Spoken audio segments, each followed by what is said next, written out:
আজকে অনেক দিন পর তোমাদের সাথে আমি একটা ব্লগ ভিডিও শেয়ার করছি। দাঁড়াও কোথায় যাচ্ছি সেটাও বলছি। তো hey everyone, welcome back to my channel. আমি মাম্পি চলে এসেছি তোমাদের সঙ্গে নতুন একটা ব্লগ ভিডিও নিয়ে। আশা করি তোমরা সবাই খুব ভালো আছো, আমিও খুব ভালো আছি। আমরা হেঁটে হেঁটে যাচ্ছি একটাই কারণ, ঠাকুরের জন্য মালা সন্দেশ এগুলো কিনবো বলে। তো এখানে আমি মা মাসি যাচ্ছিলাম। তো এখানে দেখো আমাদের সব কেনাকাটি হয়ে গেছে, তো আমরা পৌঁছেও গেছি। তো এখানে বলছি তোমরা কেন দেরি করে এসেছো। এটা দেখো ঠাকুর আমাদের, আর এখানে সব জোগাড়জান্তি করছে পুজোর জন্য। তো এখানে আমার বৌদি আমার মায়ের সঙ্গে ঝগড়া করছে যে কেন দেরি করে আসলাম, আগে আসলা না কেন। আমাদেরকে 2-3 দিন ধরে আগে থেকে ফোন করছে আসার জন্য। এই দেখো একটা ছোট্ট পাখি, যার কিনা গায়ে এখনও ঠিকমতো পশমই ওঠেনি, সেই জন্য লাইটের আলোর মধ্যে রেখেছে হালকা হালকা, যেহেতু ঠান্ডাও পড়েছে। এই পাখিটাই ওই পাখি, মানে এই পাখির মতনই দেখতে হবে ওই পাখি। তো এই পাখিটাও যখন ছোট ছিল, ছোট থেকে এখানে পোষা শুরু করেছে। তো ওদের কাছে আরও পাখি রয়েছে, সবাইকে ঢেকে রেখেছে যেহেতু পুজোর বাড়ি। আর দেখেছো আমি যেই হাত দিয়েছি কুটুস কুটুস করে কামড়াচ্ছে। বাইরে না পুজো, তুই খাচ্ছিস কেন এখন বিস্কুট? হ্যাঁ, আর আমাকে কামড়ে দিয়েছে। দেখ এ দেখ দেখ, ও দেখো দেখ আমার হাতে কামড়ে দিচ্ছে। কিছু করবেই না। হ্যাঁ এই দেখো ওকে বার করেছে। তো একটু লোকজন দেখে একটু ভয়ই পাচ্ছে, এত লোকজন এসেছে, সেই জন্য একটু ভয়ই পাচ্ছে, জন্য পালিয়ে পালিয়ে যাচ্ছে। তো যাই হোক, আর ও এত ঘাটে পাখি, মানে ঘেটে ঘেটে ওর অভ্যাস হয়ে গেছে। ওর ঘাটা মানে ছোটোবেলা থেকে ও এত ঘেটেছে, তো অভ্যাস হয়ে গেছে। এরপর দেখো আমার গায়ের উপর ছেড়ে দেবে আর আমার কানের ধরে কুটুস কুটুস করে কামড়াবে। মানে ও ছোটো ছোটো কিছু জিনিস পেলে ওটা ধরে না, মানে টানে বা কামড়ায়, যেটাই বলো না কেন তোমরা। দেখে এমন কেন হেঁকে না দেয়, শোন নেই তাহলে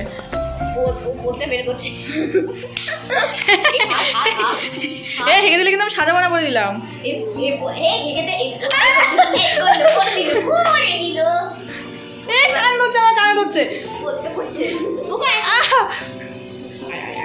হাগেনি তো আমার জামাই। আর এমনিতেও ও গায়ে গায়ে থাকতে খুব ভালোবাসে, মানে ও কাঁধের মধ্যে থাকে। আমার বৌদি যখন কাজ করে কাঁধের মধ্যে রেখে দেয়, ও থাকে চুপচাপ থাকে, কিচ্ছু করে না, নড়াচড়া করে না, ওইভাবেই থাকে ও। তো চলো তোমাদেরকে একটু ঠাকুরের জায়গাটা একটু ভালো মতো করে দেখাই। এটা হচ্ছে ঠাকুরের জায়গা, দেখো কি সুন্দর করে সাজিয়েছে। ওপরটা তো আমার এত ভালো লেগেছে। তো এখানে পুজোর মোটামুটি সব কিছু জোগাড় হয়ে গেছে। তো মাকে এখনও সাজানো হয়নি, মাকে সাজানো হবে। তো আমি আবার ওপর থেকে নিচে চলে এলাম, আমার ডাক পড়েছিল। তো এইখানে দেখো আমার মা প্রত্যেকবারই আসলে না কিছু খাবার নিয়ে আসে। যাই হোক, লজেন, চিপস, কুরকুরে যাই বলো না কেন, এবার লজেন এনেছে, তাই ভাগ ভাগ করে দিচ্ছে। তাই বলছে আমাকে আরেকটা দাও, এই নিয়ে ওদের মধ্যে হয়, বাচ্চাদের মধ্যে যেটুকুনি হয় ঝামেলা, ওরকমই হচ্ছিল। আজকের দিনে কাউকে আবার লাগে নাকি সাজার জন্য? দেখে তো কি সুন্দর নিজে নিজে সাজগোজ করছে, আবার ক্যামেরা দেখে হাইও করছে।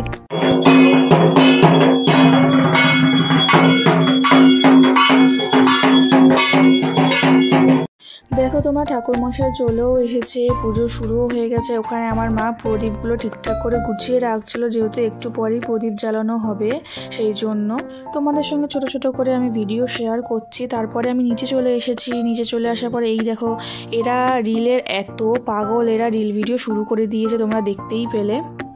কিছুক্ষণ নিচে থাকার পর আমি আবার উপরে চলে এলাম, কারণ আমি প্রদীপ জ্বালাবো। আগেবার আমি জ্বালাইনি, এইবার আমি জ্বালাবো বলে ঠিক করেছি প্রদীপ। তো সবাই মিলে ভাগ ভাগ করে কিছু প্রদীপ জ্বালাচ্ছিলাম। তো মাকে দেখো, মাকে কি সুন্দর লাগছে দেখতে মালা পরার পর। তো এখানে আমাকে একজন বলেছিল যে প্রদীপ যখন জ্বালাবে সলতের মুখটা হালকা চিপে নেওয়ার জন্য, তাহলে প্রদীপটা তাড়াতাড়ি জ্বলবে। আর এখানে মানে উল্টা পাল্টা করে এমনভাবে প্রদীপ জ্বালিয়েছে, যার জন্য আমার হাতে প্রচণ্ড পরিমাণে তাপ লাগছিলো। সামনে আমার দাদা চলে এসেছিলো যে ও প্রদীপ জ্বালাবে, আর ভিডিওটা আমার মা করেছে।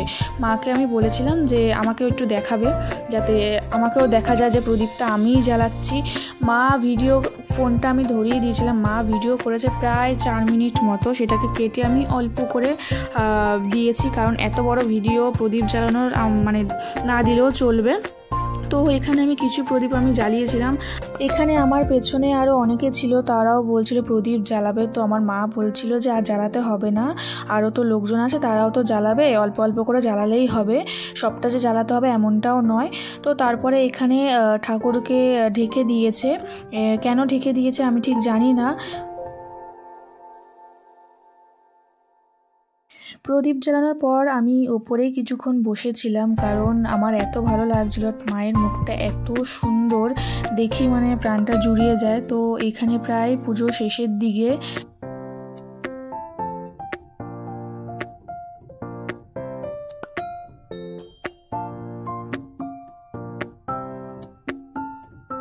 এখানে মামি পঞ্চপ্রদীপ নিয়ে আসার সময় আগুনের শিখাটা এতটাই বেড়ে গেছিলো যে হাতে করে আর নিয়ে আসা সম্ভব হয়নি, তার জন্য মামি সেটা নিচে রেখে দিয়েছিল।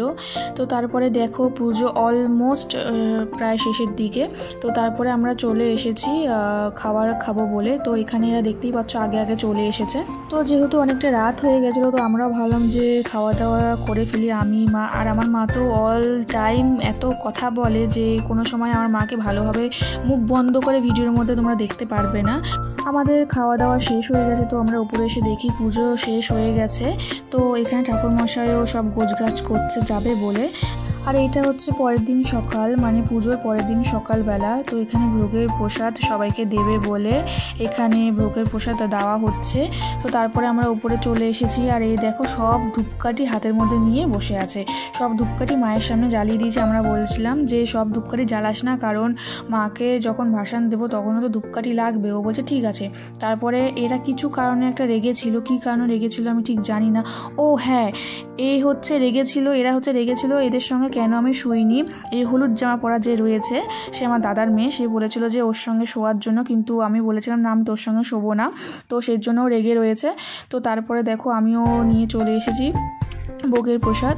তো এখানে অনেক কিছুই দিয়েছে, এত কিছু দিয়েছে যে মানে আমার পেট পুরো ফুল হয়ে গেছিলো। তারপর এরা আমাকে ধরেছে দোকানে, চলো আমি আইসক্রিম কিনতে যাব, তো তোমাকেও যেতে হবে। আমি ঠিক আছে তাহলে চলো। আমি ভেবেছি কাছেই দোকান আছে, তো সেই জন্য আমি বেরিয়েছি। তো তারপরে গিয়ে দেখি এত দূরে নিয়ে গেছে যে আমার জামাটা তো ঠিক ছিল, কিন্তু আমার চুল আমি না আছড়ে বেরিয়ে গেছি। এত দূরে গেছি এরকম পাগলের মতো, রাস্তার লোকজন সবাই তাকিয়েছিল যে পাগলটা কে। তো গাইস এখন আমি মাম্পির ফোনটা আমি ধরেছি। আমাদের মামুনি মিয়াসি 20 টাকা দিয়েছে। আমরা যাচ্ছি হলো আইসক্রিম কিনতে। চলো যাওয়া যাক।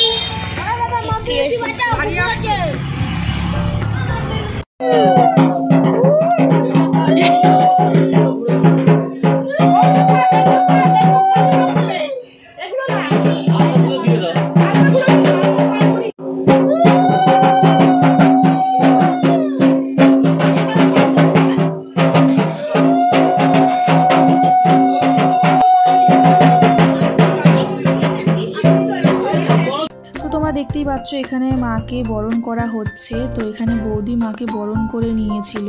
তারপরে বরণ শেষ হয়ে যাওয়ার পর সিঁদুর খেলা হয়েছিল।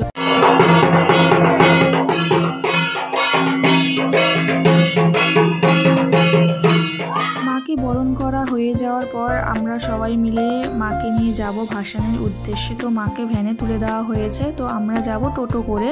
তো এখানে দুখানা টোটো ঠিক করা হয়েছে, আমরা দুটো টোটো করে যাব মায়ের সাথে ভাসানে। আর এখানে ও শিয়ালটাকে নিয়ে দাঁড়িয়ে আছে।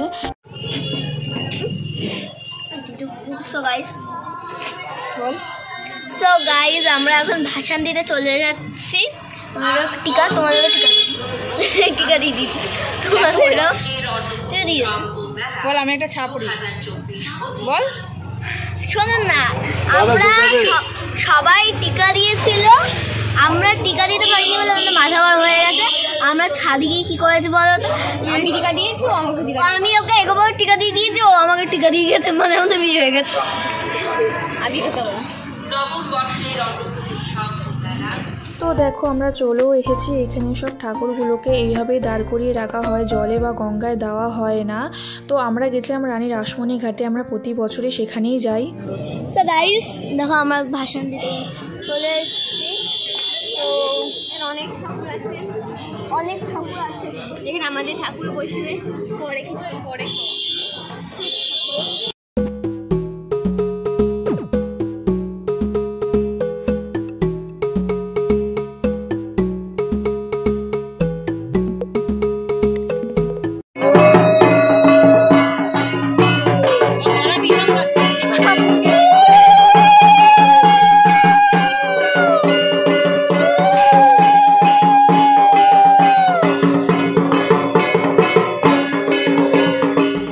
একটি নিয়ম হচ্ছে যে কোনো কিছু জলের মধ্যে ফেলা হয় না, ঠাকুর হোক সেটা ফুল বেলপাতা ঠাকুরের কোনো জিনিস হোক সেটার জন্য ডাস্টবিন করা হয়েছে। তো এখানে একটা জিনিস হয়েছিল, দাদা ফুল বেলপাতা এই ডাস্টবিনে ফেলতে গেছে, তো গরু দাদার পিছনে ধাওয়া করেছিল, সেটা আমি ক্যামেরায় তুলতে পারিনি। তো দাদা বলছে যে আমি ওকে খেতেই দেবো না, আর গরু দাদার পেছনে ধাওয়া করেছিল।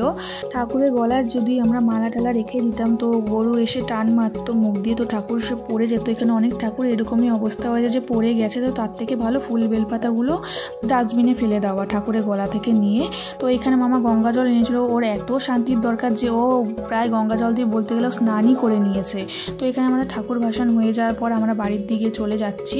তো সব কিছু কমপ্লিট হয়ে যাওয়ার পর বাড়ি গিয়ে স্নান টান করে আমরা তৈরি হয়ে গেছিলাম, রেডি হয়ে গেছিলাম। তো তারপরে এখানে উপরে এসে দেখি এরা রিল ভিডিও শুরু করে দিয়েছে, মানে একজন করছে একজন দাঁড়িয়ে রয়েছে, তারপরে ওর টান থাকবে, এরকমভাবে ওরা রিল ভিডিও করছে। মাঝখানে এদের মধ্যে ঝগড়াও হয়ে গেছে।